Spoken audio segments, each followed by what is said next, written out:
Assalamualaikum warahmatullahi wabarakatuh. Selamat malam teman-teman semua. Apa kabarnya hari ini? Sudah siap untuk menyimak pelajaran bahasa Indonesia kali ini? Pastikan kalian sudah menyiapkan buku dan alat tulisnya dan jangan lupa berdoa dulu ya sebelum kita memulai belajar. Pada malam hari ini Ibu akan menjelaskan materi pada modul 11 mata pelajaran bahasa Indonesia mengenai puisi. Puisi ini merupakan materi kelas 8 untuk pendidikan kesetaraan paket B.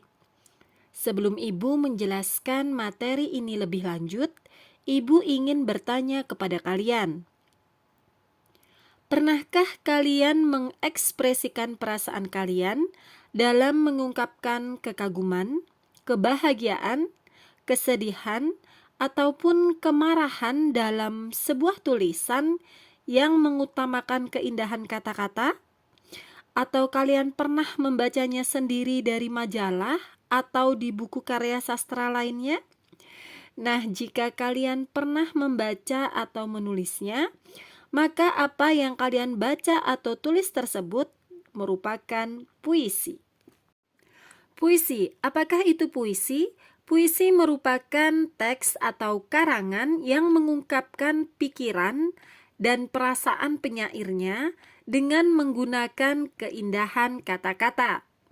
Puisi memiliki fungsi untuk mengungkapkan berbagai hal seperti kerinduan, kegelisahan, kegembiraan, kesedihan, kemarahan, protes sosial, atau pengagungan kepada Tuhan. Di dalam membuat sebuah puisi, kita juga harus memperhatikan unsur pembentuk puisi. Apa saja sih unsur pembentuk puisi tersebut? Unsur pembentuk puisi dibedakan menjadi dua jenis. Yang pertama adalah struktur fisik puisi, dan yang kedua adalah struktur batin puisi. Struktur fisik puisi merupakan struktur yang terlihat dari puisi secara kasat mata. Sedangkan struktur batin puisi merupakan struktur pembangun puisi yang membangun dari dalam. Struktur batin puisi ini juga dapat dikatakan sebagai isi atau makna dalam mengungkapkan apa yang hendak dikemukakan oleh penyair. Jadi teman-teman, secara garis besar, beda kedua struktur ini adalah apabila struktur fisik itu dapat dilihat secara kasat mata, sedangkan struktur batin tidak dapat dilihat secara kasat mata. Ibu akan menjelaskan lebih mendetail mengenai unsur pembentuk puisi. Yang pertama akan Ibu jelaskan mengenai struktur fisik puisi. Struktur fisik puisi dibagi menjadi 5. Yang pertama adalah diksi. Diksi yaitu pemilihan kata-kata yang dilakukan oleh penyair dalam puisinya. Diksi digunakan untuk membangkitkan imajinasi pembacanya, memperjelas makna sambil tetap membuat puisi itu menarik dari segi bunyi, menyentuh perasaan pembaca dan sekaligus memunculkan gagasan-gagasan yang tepat pada pembaca seperti yang dipikirkan dan dirasakan oleh penulis. Contohnya, ketika kita ingin mengungkapkan rasa kesepian, maka kata yang mana yang akan kita pilih? Apakah sunyi, diam, nelangsa, sendiri, sedih, sepi, senyap, ataukah hening? Nah, meski kata-kata yang Ibu sebutkan tadi memiliki konotasi yang sama, namun tiap kata yang terpilih akan memberi warna yang berbeda apabila disandingkan dengan kata-kata lainnya dalam keseluruhan puisi. Sekarang Ibu akan menjelaskan mengenai struktur fisik yang kedua, yaitu pengimajinasian atau pencitraan. Pengimajinasian atau pencitraan yaitu kata atau susunan kata-kata yang dapat mengungkapkan pengalaman indrawi seperti penglihatan, pendengaran, dan perasaan. Nah, imaji sendiri dapat dibagi menjadi 3, yaitu ada imaji suara atau auditif. Kemudian yang kedua adalah imaji penglihatan atau visual. Dan yang terakhir adalah imaji raba atau sentuh yang biasa disebut dengan imaji taktil. Imaji dapat mengakibatkan pembaca seakan-akan melihat, mendengar, dan merasakan seperti apa yang dialami oleh penyair. Contohnya, Ibu akan membacakan sebait puisi, kalian dengarkan baik-baik ya. Pagi di Central Park, karya Muhammad Mansyur. Pagi di Central Park, ada serimbun semak, sedang berbunga, berembun, dan merekah. Di dekatnya, di bangku taman, duduk tertidur seorang gelandangan, merengkuh tubuh ringkih sendiri. Nah, baik, teman-teman, dari sebait puisi yang Ibu bacakan tadi, maka kita sebagai pembaca atau kalian sebagai pendengar seolah dapat melihat suasana pagi di Central Park dengan mata kita sendiri. Kita seperti sedang melihat suasana taman di pagi hari dengan rimbunan semak berbunga dan merekah. Di taman itu ada juga sebuah bangku taman yang diduduki oleh seorang gelandangan ringkih yang merengkuh tubuhnya.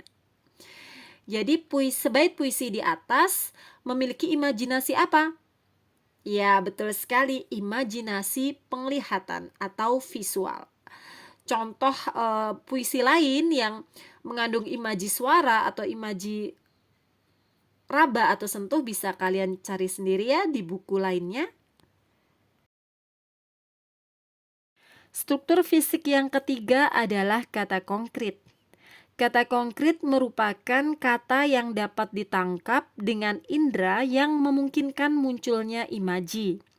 Kata konkret merupakan perwujudan dari kata-kata yang jelas, mudah dipahami dan konkret.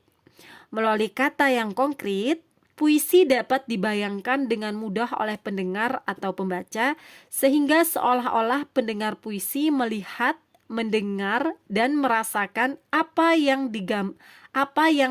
menjadi gambaran peristiwa dan keadaan yang digambarkan oleh penyair.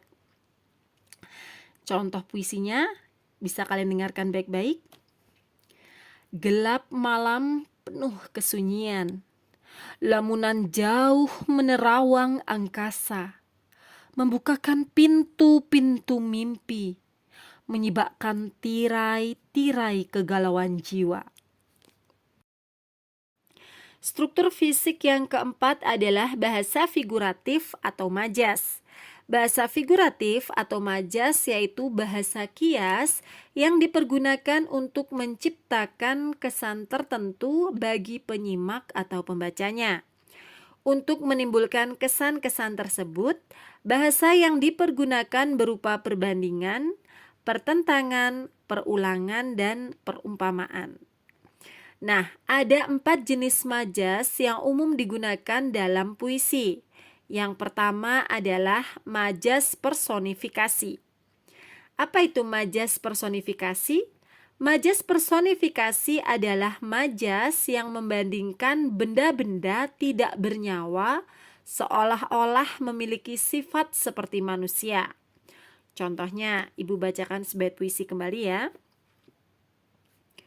Hujan di waktu itu, ribuan tetesan air menyerbu bumi, memaksa sang awan untuk menangis, sementara butiran-butiran bening menari di atas tanah. Nah, dari sebait puisi yang Ibu bacakan tadi, maka bisa kita simpulkan ya, arti dari baris ketiga tadi yaitu memaksa sang awan untuk menangis. Nah, maksud dari memaksa sang awan untuk menangis itu ialah mendung, kemudian turunlah hujan ya. Dilihat dari baris keempat yaitu sementara butiran-butiran bening menari di atas tanah. Tidak ada ya butiran bening menari, itu hanya kita berusaha membandingkan aja benda yang seolah-olah tidak bernyawa jadi bernyawa. Jadi butiran-butiran bening menari di atas tanah itu adalah butiran-butiran dari air hujan yang turun ke tanah.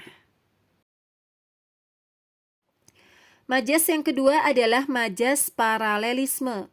Majas paralelisme ini adalah majas perulangan yang tersusun dalam baris yang berbeda. Kata yang mengalami perulangan dalam puisi itu adalah tak ada yang lebih. Kata-kata itu berulang pada setiap baitnya. Contohnya, Ibu akan membacakan sebait puisi. Kalian dengarkan baik-baik ya. Adalah ketika kamu menitikkan air mata dan masih peduli terhadapnya. Adalah ketika dia tidak mempedulikanmu dan kamu masih menunggunya dengan setia. Nah, teman-teman, dari sebait puisi yang Ibu bacakan tadi, adakah kata perulangan? Ya, ada ya, yaitu pada kata adalah ketika. Nah, maka adalah ketika itu menggunakan majas paralelisme. Majas yang ketiga adalah majas metafora. Majas metafora adalah majas yang digunakan untuk membandingkan sesuatu secara langsung terhadap penggantinya. Contohnya, Ibu akan bacakan 2 bait puisi di sini. Bisa kalian dengarkan dengan baik.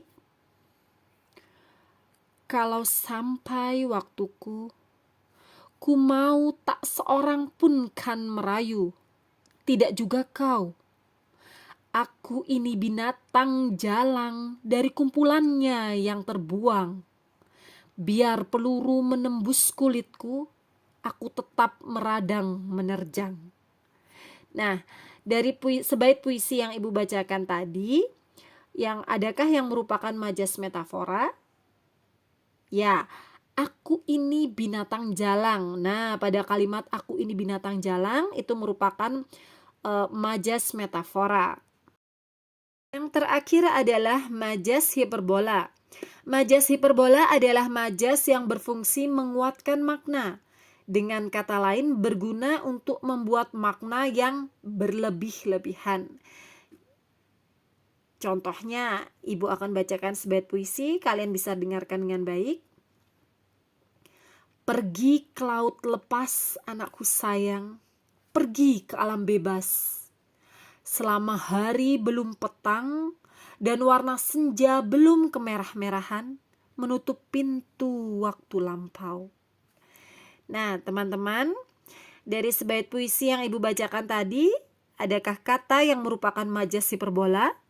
Ya, laut lepas. Nah, laut lepas di sini merupakan majas hiperbola atau yang memiliki makna yang dilebih-lebihkan. Struktur fisik puisi yang terakhir adalah rima atau ritme atau persajakan. Rima atau ritme atau persajakan adalah alunan bunyi yang teratur dan berulang-ulang. Irama atau rima berfungsi untuk memberi jiwa pada kata-kata dalam sebuah puisi yang pada akhirnya dapat membangkitkan emosi tertentu seperti sedih, kecewa, marah, rindu, dan bahagia. Contoh, Ibu akan membacakan sebait puisi, kalian dengarkan baik-baik. Angin pulang menyejuk bumi, menepuk teluk menghempas emas. Lari ke gunung memuncak sunyi, terayun-ayun di atas alas. Nah, dari sebait puisi yang Ibu bacakan tadi, terdapat alunan bunyi yang teratur dan berulang pada bagian akhir kalimat. Seperti angin pulang menyejuk bumi, belakangnya i ya. Nah, itu sama berirama dengan baris ketiga, yaitu lari ke gunung memuncak sunyi, sama-sama berakhiran i. Begitu juga dengan baris kedua, menepuk teluk menghempas emas, as ya, itu berirama atau berulang dengan baris keempat, yaitu berayun-ayun di atas alas, sama-sama berakhiran s. Jadi itu yang disebut dengan rima atau persajakan. Sekarang kita akan membahas tentang struktur batin puisi. Struktur batin puisi terdiri dari 4. Yang pertama adalah tema atau makna. Tema atau makna adalah pokok persoalan yang akan diungkapkan oleh penyair. Pokok persoalan atau pokok pikiran itu kuat mendesak dalam jiwa penyair sehingga menjadi landasan utama dalam puisinya. Contohnya, Ibu akan bacakan sebait puisi, kalian dengarkan baik-baik. Tuhanku dalam termangu, ku masih menyebut namamu, biar susah sungguh mengingat kau penuh seluruh. Itu merupakan karya Chairil Anwar yang berjudul Doa. Nah, dari puisi yang Ibu bacakan tadi, maka bisakah kalian menentukan temanya? Ya, betul sekali. Tema puisi tersebut adalah mengenai ketuhanan. Struktur batin yang kedua adalah rasa atau feeling. Rasa atau feeling yaitu sikap penyair terhadap pokok permasalahan yang terdapat dalam puisinya. Pengungkapan tema dan rasa erat kaitannya dengan latar belakang sosial dan psikologi dari penyair. Misalnya, latar belakang pendidikan, jenis kelamin, kelas sosial, kedudukan dalam masyarakat, dan usia. Jadi rasa yang ditampilkan penyair dalam puisinya dapat berupa rasa kekaguman, kesedihan, keharuan, ataupun kegembiraan. Contoh, Ibu akan bacakan 2 bait puisi. Puisi yang berjudul Perempuan-Perempuan Perkasa karya Hartoyo Andangjaya. Dengarkan baik-baik ya. Perempuan-perempuan yang membawa bakul dalam kereta, kemanakah mereka di atas roda-roda baja? Mereka berkendara, mereka berlomba dengan surya menuju gerbang kota, merebut hidup di pasar-pasar kota. Perempuan-perempuan perkasa yang membawa bakul di pagi buta, siapakah mereka? Mereka ialah ibu-ibu berhati baja, perempuan-perempuan perkasa, akar-akar yang melata dari tanah perbukitan turun ke kota. Mereka, cinta kasih yang bergerak menghidupi desa demi desa. Nah, dari 2 bait puisi yang Ibu bacakan tadi, bisakah kalian menentukan rasa atau feeling yang kalian rasakan ketika mendengar puisi yang Ibu bacakan? Ya, jadi puisi yang Ibu bacakan tadi itu memiliki rasa atau feeling kekaguman terhadap perempuan-perempuan yang berjuang dari desa yang mencari nafkah ke kota. Struktur batin yang ketiga adalah nada dan suasana. Nada mengungkapkan sikap penyair terhadap pembaca, sedangkan suasana adalah keadaan jiwa pembaca setelah membaca puisi akibat psikologis yang ditimbulkan puisi terhadap pembaca.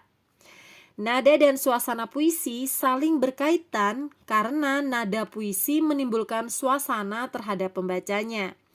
Ada puisi yang bernada sinis, protes, menggurui, memberontak, main-main, serius, patriotik, memelas, takut, mencekam, santai, masa bodoh, pesimis, humor, mencemooh, karismatik, filosofi, kusyuk, dan masih banyak lagi. Ibu akan memberikan contoh sebait puisi, kalian dengarkan baik-baik. Kalau sampai waktuku, ku mau tak seorang pun kan merayu, tidak juga kau. Tak perlu sedu-sedan itu. Aku ini binatang jalang dari kumpulannya yang terbuang. Biar peluru menembus kulitku, aku tetap meradang menerjang. Nah, teman-teman, dari sebait puisi yang Ibu bacakan tadi, bisakah kalian merasakan nada dan suasananya? Ya, kutipan puisi tadi yang Ibu bacakan itu memiliki nada tegas. Pemilihan kata jalang, kemudian ada lagi kata terbuang, Ada kata meradang, menerjang. Nah, di situ tuh menggambarkan suasana optimis penyair terhadap keadaan dirinya. Dan struktur batin puisi yang terakhir adalah amanat atau tujuan atau maksud atau intention. Amanat atau tujuan atau maksud ialah pesan yang ingin disampaikan penyair kepada pembacanya. Jadi setiap puisi ada pesan yang ingin disampaikan oleh penulis atau penyair kepada kalian yang membaca puisi tersebut. Sekarang kita akan membahas mengenai jenis-jenis puisi. Setelah sebelumnya kita membahas atau mendalami beberapa isi puisi, maka sekarang kita akan memahami mengenai jenis-jenis puisi. Jenis-jenis puisi ada 3 macam, yaitu yang pertama adalah puisi naratif. Apakah itu puisi naratif? Puisi naratif adalah puisi yang mengandung suatu cerita menjadi pelaku, perwatakan, setting atau rangkaian peristiwa tertentu yang menjalin suatu cerita. Puisi ini terbagi dalam beberapa macam, yaitu ada balada dan romansa. Balada adalah puisi yang objektif, yang menggambarkan perilaku seseorang, baik lewat dialog maupun monolog, sehingga mengandung suatu gambaran kisah tertentu. Contohnya, balada orang-orang tercinta. Dan Ibu bacakan contoh puisi balada ya. Balada Pembungkus Tempe, karya W.S. Rendra. Fermentasi asa, mengharap sempurna, bentuk utuh nan konyol, rasa karsa tempe. Pembungkus yang berjasa, penuh kisah bertulis duka lara, dibuang tanpa dibaca. Pembungkus tempe, bukan plastik, tapi kertas usang tak terpakai. Masihkah ada yang membelai sebelum membuangnya? Nah, itu merupakan contoh dari puisi balada. Kemudian jenis puisi naratif yang kedua adalah romansa. Romansa adalah jenis puisi cerita yang menggunakan bahasa romantis atau romantik yang berisi kisah percintaan yang diselingi perkelahian dan petualangan. Contoh puisi romansa yaitu ada judulnya Priangan Sri Jelita karya Ramadan KH, kemudian ada Taman karya Khairil Anwar, dan Surat Cinta karya W.S. Rendra. Contoh Ibu akan bacakan puisi romansa, yaitu yang Taman karya Khairil Anwar. Taman punya kita berdua, tak lebar luas, kecil saja. Satu tak kehilangan lain dalamnya, bagai kau dan aku cukuplah. Taman kembangnya tak berpuluh warna, padang rumputnya tak berpanding perdamaian. Halus lembut dipijak kaki, bagi kita bukan halangan. Karena dalam taman punya berdua, kau kembang, aku kumbang. Aku kumbang, kau kembang. Kecil, penuh surya taman kita. Sekarang kita akan menuju pada jenis puisi yang kedua, yaitu puisi lirik. Puisi lirik adalah puisi yang berisi luapan batin individual penyairnya dengan segala macam endapan pengalaman, sikap maupun suasana batin yang melingkupinya. Puisi lirik terbagi atas beberapa macam, seperti elegi, serenada, dan ode. Elegi adalah puisi ratapan yang mengungkapkan perasaan duka atau sedih sang penyair. Contohnya, Ibu akan membacakan sebuah puisi elegi ya. Hari terakhir seorang penyair suatu siang. Di siang suram bertiup angin, kuhitung pohon satu-satu. Tak ada bumi yang jadi lain, daun pun kuruh lebih bisu.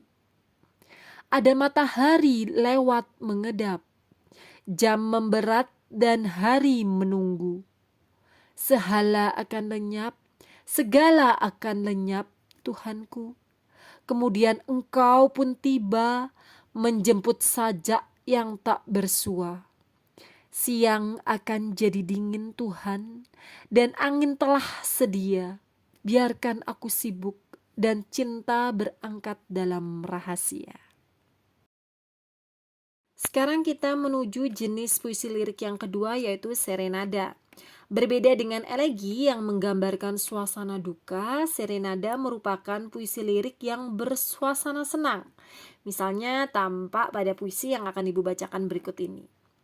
Dicerlang matamu, dicerlang matamu, kulihat pagi bangkit berseri, mencairkan kembali hidupku yang beku. Wahai merdunya burung berkicau, meloncat-loncat dari dahan ke dahan, bernyanyi sorak-sorai dalam hatiku. Karya Rahmat Djoko Pradopo. Nah, jenis puisi lirik yang terakhir adalah ode. Ode merupakan puisi lirik yang berisi pujian terhadap seseorang. Pada umumnya yaitu pahlawan, seperti pada tampak puisi yang akan Ibu bacakan berikut ini. Teratai, judulnya ini Teratai, karya Sanusi Pane, kepada Ki Hajar Dewantara. Dalam kebun di tanah airku, tumbuh sekuntum bunga teratai. Tersembunyi kembang indah permai, tidak terlihat orang yang lalu. Akarnya tumbuh di hati dunia, daun bersemi laksmi mengarang. Biarpun dia diabaikan orang, seroja kembang gemilang mulia.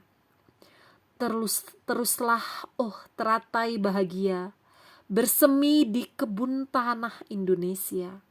Biarkan sedikit penjaga taman, biarpun engkau tidak dilihat, biarpun engkau tidak diminat, engkau turut menjaga zaman.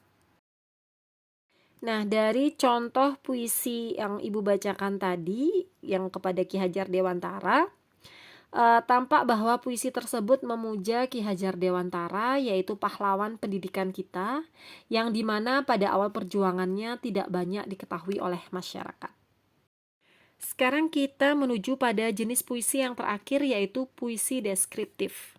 Puisi deskriptif adalah puisi yang mengemukakan tanggapan atau kesan penyair terhadap suatu hal atau keadaan. Berbeda dengan puisi naratif yang berisi cerita dan lirik yang mengemukakan gagasan pribadi penyair, maka puisi deskriptif ini cenderung menggambarkan tanggapan atau kesan penyair terhadap suatu hal. Tanggapan atau kesan tersebut dapat bersifat kritik maupun sindiran, sehingga dikenal adanya puisi ironi atau satir atau kritik. Nah, puisi satir atau kritik misalnya tampak pada puisi yang akan Ibu bacakan berikut ini. Judulnya Gurindam 4, karya Taufik Ismail. Ayahmu kaya raya berbagai rupa caranya. Mengapa engkau bangga cuma menumpang nama? Pamanmu generasi komisi angkatan pertama. Engkau dan ponakanmu generasi komisi 1 dan 3. Silsilah dan wajah jelas bukan preman pasar, tapi praktek bisnismu sunyi akhlak begitu kasar. Jembatan ditelan, kapal diuntal, proyek habis dikunyah. 100 keluarga kenyangnya terengah-engah. Lihatlah. Nah, sekarang Ibu akan menjelaskan mengenai bagaimana sih langkah-langkah dalam membuat puisi tersebut. Nah, perhatikan baik-baik ya teman-teman. Langkah-langkah dalam membuat puisi yang pertama adalah tentukan dahulu tema dan judul. Pertama, kalian bisa memilih satu tema yang kalian inginkan sebagai acuan dalam membuat puisi agar puisi yang kalian buat nanti menjadi lebih menarik. Tema puisi ada banyak sekali ya, seperti yang sudah Ibu jelaskan pada slide sebelumnya. Jadi sebisa mungkin pilihlah tema yang benar-benar menarik. Nah, setelah kalian menentukan tema, maka langkah selanjutnya adalah menentukan judul yang berpacu pada tema. Misalnya, kita menentukan temanya yaitu keindahan alam, seperti itu. Kemudian setelah kita menentukan tema dan judul, maka langkah yang kedua adalah menentukan kata kunci. Langkah-langkah menulis puisi selanjutnya adalah menentukan kata kunci dan kemudian mengembangkan kata tersebut. Jika kalian telah menemukan tema, misalnya tadi temanya adalah keindahan alam, maka selanjutnya adalah menemukan kata kunci yang berkaitan dengan keindahan alam tersebut. Misalnya keindahan pantai atau khususnya pantai Senggigi gitu ya contohnya. Apabila sudah dirasa cukup untuk memulai membuat puisi, maka kalian tinggal mengembangkannya dalam sebuah kalimat atau lirik puisi. Misalnya, satu kata kunci digunakan untuk satu lirik atau bisa juga satu kata kunci kemudian dikembangkan menjadi satu bait. Kemudian langkah yang ketiga dalam membuat puisi adalah menggunakan gaya bahasa. Langkah menulis puisi selanjutnya adalah dengan menggunakan gaya bahasa dengan majas. Misalnya majas perbandingan atau majas metafora yang sudah Ibu jelaskan pada slide sebelumnya ya. Kemudian langkah yang terakhir adalah mengembangkan puisi tersebut seindah mungkin. Mengembangkan semua langkah di atas menjadi puisi yang indah. Kemudian kalian bisa menyusun kata-kata, larik-larik puisi menjadi bait-bait. Kembangkanlah menjadi satu puisi yang utuh dan bermakna. Kalian juga harus ingat bahwa puisi bukanlah sebuah artikel. Tulisan yang kamu buat untuk puisi harus ringkas, padat, sekaligus indah. Jadi bukan seperti mengarang sebuah artikel ya atau teks narasi lainnya. Pilihlah kata yang sesuai yang mewakili unsur keindahan sekaligus makna yang padat. Alhamdulillah selesai sudah materi pada modul 11 mata pelajaran Bahasa Indonesia mengenai puisi. Ibu berharap setelah kalian memahami materi ini, kalian sudah bisa membuat puisi sendiri di rumah. Semoga apa yang Ibu sampaikan pada malam hari ini bisa bermanfaat dan menambah wawasan keilmuan kalian. Ibu mohon maaf apabila selama menyampaikan materi terdapat kata-kata yang kurang berkenan untuk kalian. Sekian dan terima kasih. Sampai jumpa pada materi berikutnya. Selamat malam dan wassalamualaikum warahmatullahi wabarakatuh.